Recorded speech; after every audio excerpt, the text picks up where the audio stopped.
Yeah, so I think to start it would be good just to chat about this space and how that affects your rehearsals and your performance, because I know that space is very important to the sound of your work, but also, you know, the other works that you're performing, and to what extent, I guess, this space affects the way you play and what you choose to play. Yeah, well, I mean, the room is another instrument, isn't it? You think about how it's going to affect the sound of what we play, and it alters the pieces we choose to play. Yeah, you know, it's one of the great variables about playing live. Your relationship with someone like Steve Reich or some of your other influences, someone like Penderecki, who you obviously worked with. Yeah, I don't know, my relationship with him is very unreal. I mean, I was very starstruck, obviously. Penderecki's great because he looks exactly how you want a conductor to be, a composer to be. It's sort of the beard and slightly overweight and and a sort of childlike twinkle in his eyes. He's amazing, and still composing great music. And he's a big influence on me because of his relationship with electronic music. Basically, in the '60s, went and studied all there was to learn about how to use electronics in music, and then decided that he could get all the same sounds out of an orchestra. So he turned his back on it and then went to an orchestra and said, well, we can do white noise and we can do all of these effects and sounds, and they're going to be more interesting.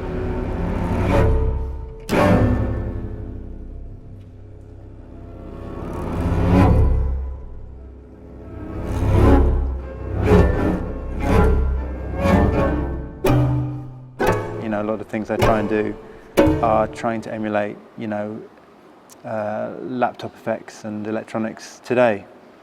I just think it's really, it's a very modern way to work, which is, you know, as modern as it was when he was doing it in the '60s. And I was wondering, as I watched you guys rehearsing, what's the dynamic like, kind of having the composer performing with you guys, and just, you know, having a conductor and the composer all in one space? Does that, you know? I mean, I think as performers, it's the one thing that really excites Robert and me, because it's a very live process. You get to work on the piece right up until the last minute and ask the composer certain questions and try things out and experiment, and it's a real luxury. Does it feel different to kind of sit in and on some of your own pieces, and then to be removed and to kind of watch other people perform them throughout the night? Yeah, it feels very awkward. It feels very, every piece sounds very long. Everything sounds about half an hour longer than it really is. But I get very fired up when I hear very simple ideas on paper that suddenly come to life, and they put all this music into it. It's such a strange thing that you can put music into an envelope and post it to somebody and it be reproduced and be obviously much better and come to life. I guess it's like sending a script or anything else, you know. It's depending on the actors and the players, and you're kind of sitting through an awkward play that you've written and you hope it's going to be all right, but the dialogue is made by the actors, really. So I heard earlier that you will often kind of rehearse, and that a small idea will kind of come out, and you might then take that and almost perform it live. Yeah, I've certainly had the luxury of trying stupid ideas out with them, and some of them have been fruitful and some of them have been just embarrassing to sit through, and it's interesting luxury to have. And yeah, they've kind of spawned pieces for sure, and also spawned, you know, contents of waste paper bins, but that's good too, you know.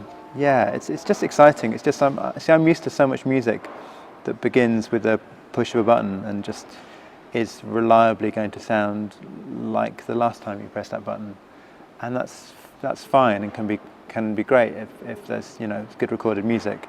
But it's just very interesting to me when there's none of that. There's nothing reliable about it, other than, you know, how people are going to play, and that suddenly seems strange to me. Yeah. And I find that really interesting. They're not just, you know, presets on a keyboard. It's a real violinist standing there.